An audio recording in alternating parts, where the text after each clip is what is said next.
Soul, you know what I'm saying? I think one of the hits around that time was Mace, Bad Boy with Puffy. And they would just basically they took Hollywood swinging and just ran with it, you know what I'm saying? But just like jacked the whole song, sang the hook over just like the whole song, you know, didn't really change the beat or anything like that. And for me, you know, sampling is like collage art, you know what I'm saying? 'Cause growing up with, you know, listening to Bomb Squad and DJ Scratch and Premier and all of them cats, it's like, okay, we're gonna take this song, but by the time we're done with it, you're not gonna know what hits you, you know? And this was an era where to go pop, everybody was just pretty much jacking and covering old songs. So I'm like, all right, well, if there's nothing really more I can do with this beat, why don't I cut it up instead of just looping it? And that's sort of how Bragging Rights was born. That was my first single. And it was just, you know, just basically me on the turntable cutting it up. And then we ended up spitting over that and putting it out. So it had an appeal because nobody was really doing it like that. Nobody really been doing it like that since maybe the early 80s. Just, you know, take a break and rhyme over it and make that your song. So that was sort of my foot in the door. And at the time, you know, this is 1995. We had the idea that, okay, maybe we put this record out, we press up some wax, you know, we sell about 3,000 of them, and, you know, we'll get the major label's attention and sign a record deal. That was the plan. So we tried it. Now, as it turns out, there was a radio station in Columbia University called Stretch and Barbito. They used to play a lot of underground stuff. They caught on to the record, played it a lot.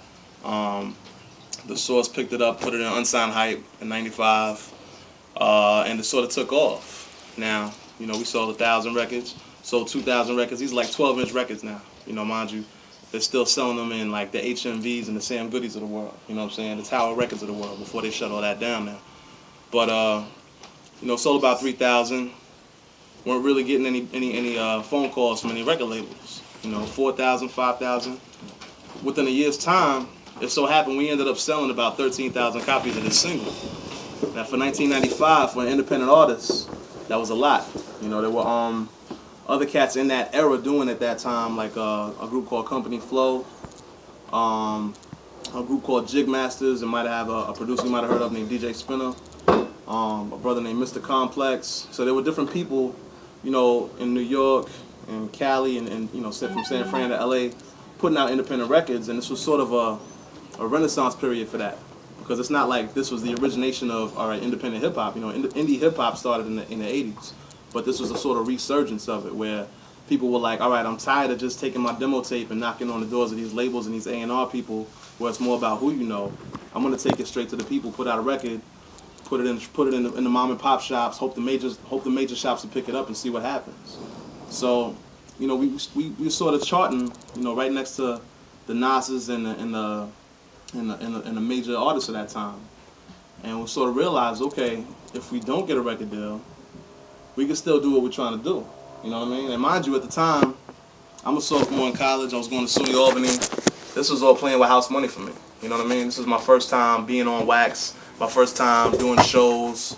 You know, it went from battling in the cafeteria to doing talent shows in college to now, you know, taking my final exam books with me to San Francisco to do trade magazine for radio. You know what I'm saying? They had this thing called Gavin. Basically, it was you know, it was a trade magazine where they would keep charts of independent radio, because you know you got Billboard, which would be the major radio charts. Then on the lower level, it's almost like minor league baseball. You would have, well, now you have a magazine called CMJ, the charts radio for independent. Because I mean, obviously there's the mix show. I'm not sure what the local mix show is for Seattle, but you know your Hot 97s of the world, and then you have, you know, there might be University of Washington's radio station where they pretty much play whatever they want.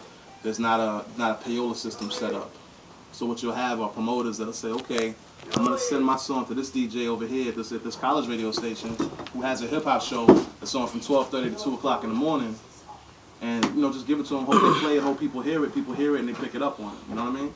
And before you know, the MP3 was huge, before the internet was really where people would get their music from, that was like our outlet. You know, if it's like, all right, I can't afford to compete with, you know, getting my song played after Mary J. Blige at 10 in the morning on the main station, then I would just, you know, I would deal with getting it at the college station at 12:30 in the morning. But if people are up, you know, studying, if people are up, you know, coming home from their parties, riding their bus home, listening to their radios, they're going to hear it. And what that would turn into is, okay, they're playing a song like crazy down here in Seattle. We want you to come out here and perform for the college.